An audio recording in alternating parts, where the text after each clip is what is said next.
very good evening and welcome to Prime TV News, coming to you live and direct from the Prime TV studios with me, Abrar Abid. Now, before we go into our stories in detail, let's take a look at our headlines. Tests confirm that there are no coronavirus cases in the country. The two who joined in the controversial White Van News conference claim there are death threats from Rajitha. Who owns the UNP's freehold queries Sajid Premadasa?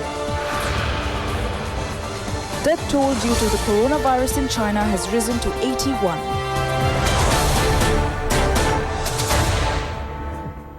In our lead story, the Medical Research Institute confirms that 4 patients admitted to the National Institute of Infectious Disease had not been infected with the coronavirus.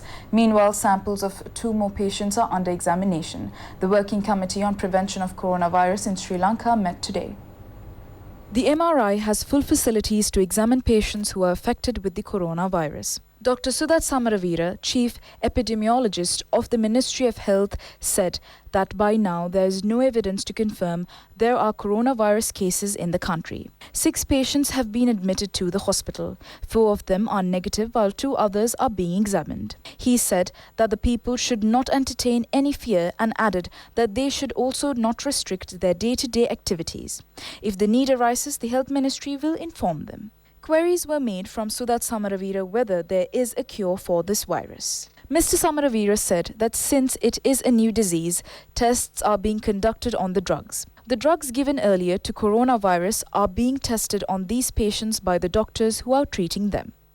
Meanwhile, the National Action Committee for the Prevention of Coronavirus met at the Health Ministry this afternoon. It discussed future measures for the virus as well as the preventive measures that should be taken to prevent it. The discussion was held under the patronage of Minister of Health Pavitra Vanyarachi. Foreign Minister Dinesh Gunawardena said that the Ministry of Aviation has taken necessary steps to get down the Sri Lankans by air. External Affairs Minister Dinesh Gunawardena urges the public to refrain from any foreign travel except in exceptional circumstances. However, the minister emphasizes that the government is prepared to face any situation. The minister called on the public to leave the country at this moment except in exceptional circumstances. Minister Dinesh Gunawardena mentioned that the President had given instructions to allocate several wards for this purpose at the Kolonnava IDH hospital. However, the minister pointed that the government is prepared to face any situation. The Sri Lankan embassy in China has been advised to keep its embassy open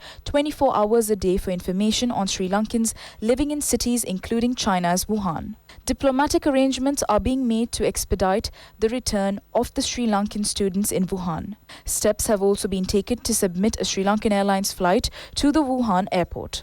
The President also instructed the relevant authorities to expedite the process. However, no Sri Lankans infected with the virus have been reported from China. Sri Lankan Airlines has granted a 50% discount on return for Sri Lankans in other parts of China. Meanwhile, the health authorities emphasize that there is no truth in the rumors that body temperature increases the risk of contracting the virus.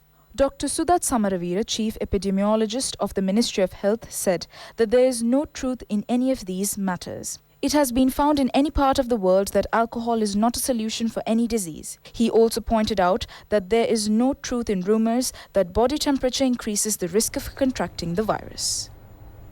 Parliamentarian Rajitha Senaratne visited the Criminal Investigations Department that was to give a statement on the controversial White Van incident. Meanwhile, the 2 persons who joined in the controversial White Van News conference have lodged a complaint with the police that there are death threats to them from Rajitha Senaratne. Parliamentarian Rajitha Senaratne has been charged with making baseless statements about abducting people in white vans at a news conference. He is currently on bail in connection with the incident. The Attorney General has filed an amendment petition to amend the bail application and remand him. The Colombo High Court has decided to issue notice on this amendment petition. The High Court decided that the facts would be revealed to the respondent Rajitha Senaratne. Accordingly, it was decided to issue notice to him to take up the petition on the 5th of March. Meanwhile, he appeared before the CID once again. Meanwhile, the 2 men who participated in the controversial White Van News conference filed a complaint with the CID today, claiming that they are threatened with death. It was recently revealed in court that Rajitha Senaratne has been instructed to pay 2 million rupees on behalf of making false statements at the controversial news conference. The two suspects, Atula Sanjeeva and Sarat Kumara, are currently on bail. In more news at home, leader of the opposition Sajid Premadasa says that the UNP is not permanently written to anyone. He was speaking at a meeting of local government representatives representing the United National Front.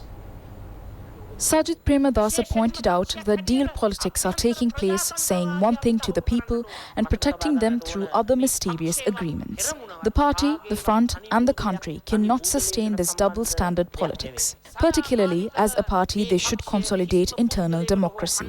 He said that it should be kept in mind that the party or the front is not a wealth of a single person. He emphasized that the party or the front had not been handed over to anyone through a permanent deed. Advice was not given to anyone from Sirikotha to raise the hand at a particular time or hoot at another particular. Sajid Premadasa said that he had to face such incidents. Party leaders and local government representatives of the United National Front participated in this conference held in Colombo. UNP MPs supporting Ranil Wickramasinghe did not join in. MPs Patali Champika Ranavaka and Field Marshal Sarat Fonseca expressed their views. Parliamentarian Patali Champika Ranavaka said that the Rajapaksa regime, after taking over power, will be giving jobs to 100,000 persons. Graduates numbering 54,000 will be provided employment. When Mahinda Rajapaksa came to power in 2005, the state sector comprised 700,000. However, after ending his term, the number increased to 14 lakhs. During that 10-year period, he gave jobs to 700,000 new persons. He queried as to how many jobs they had provided during the 4.5-year period. Parliamentarian Field Marshal Sarat Fonseca said that their government did not look after or support the party members. They did not give an earn to the party members. As such, the people rejected them. He also said that the party lost the election as no support was given to grant school admission to a child. He recalled as to how he pleaded to the party leader to do something to the party members. He mentioned that Gampaha is a district which had 1.8 million voters. But he did not listen to him or nor did any work for the district. He gave 850 million rupees to the Digavapi, but did not hand over a cent to their temples. In 2019, the party leader gave 63 billion rupees to the north and east. He queried whether such a large amount can be spent in 1 year. This is a Sinhala Buddhist country, but their party had ministers who did not understand it. President Gotabaya Rajapaksa called on the most venerable Kotagora Dhammavasa Thera of the Amarapura Mahanikaya. The president congratulated the Mahanayaka on his birthday. President Gotabaya Rajapaksa, who arrived at the Dharmapala Ramavihara in Mount Lavinia, called on the most venerable Kotagora Dhammavasa Mahanayaka Thera and inquired into his well-being. The president congratulated the Mahanayaka on his birthday and wished him good health to continue his work for the betterment of Buddhism. The most venerable Kotagora Dhammavasa Thera blessed the president to ensure the prosperity of the country and safeguard the peace and achieve the people's aspirations within the next 5 years. The Mahanayaka further stated that the president's initiative to uplift the motherland has the blessings of all religious leaders, including the Mahasangha. Still in local news, Pakistan has agreed to provide training for 600 Sri Lankan security personnel. This was stated when the Chief of Naval Staff of Pakistan, Rear Admiral Zafar Mohammad Abbasi, met Prime Minister Mahinda Rajapaksa. During a meeting at Temple Trees, the president exchanged views on long-standing cooperation with many sectors, including the security forces. The Prime Minister appreciated Pakistan's support during the war. Pakistan has been providing training opportunities for Sri Lankan security personnel. Abbasi expressed his gratitude for the Sri Lankan team being able to travel to Pakistan for a match in December following the terrorist attack in 2009. Minister of State for Energy Affairs of Qatar, Saad bin Sharida Al-Qabi, called on Prime Minister Mahinda Rajapaksa. The need to find economical and environment-friendly energy solutions was discussed. The focus was on promoting trade between the two countries, attracting investors and promoting investment. Meanwhile, the prize-giving and certificate awarding ceremony of the Sirisumana Buddhist College in Kelaniya was held at the Nelumpokuna Theatre under the patronage of Prime Minister Mahinda Rajapaksa. Minister Bandula Gunawardena and several others were present. Sri Lanka's first floating solar power plant has been opened in Kilinochchi. The floating solar power plant was commissioned by the University of Jaffna in Kilinochchi, a joint venture between the engineering faculty of Jaffna University and the University of Norway. Students from the University of Norway and other officials were present. The project is due to add 30 megawatts to the national grid. 20 million rupees has been spent on the project through the Norwegian embassy. In more news at home, a special discussion was held with the businessmen in the Anuradhapura city.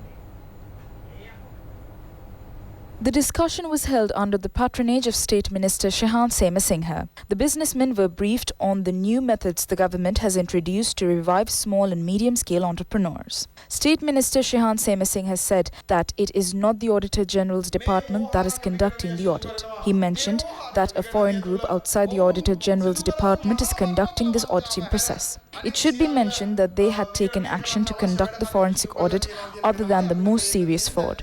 They have presented different audit reports. 275 million rupees had been used for these audits. A forensic audit was submitted according to the wishes of the United National Party, including the members of the Monetary Board.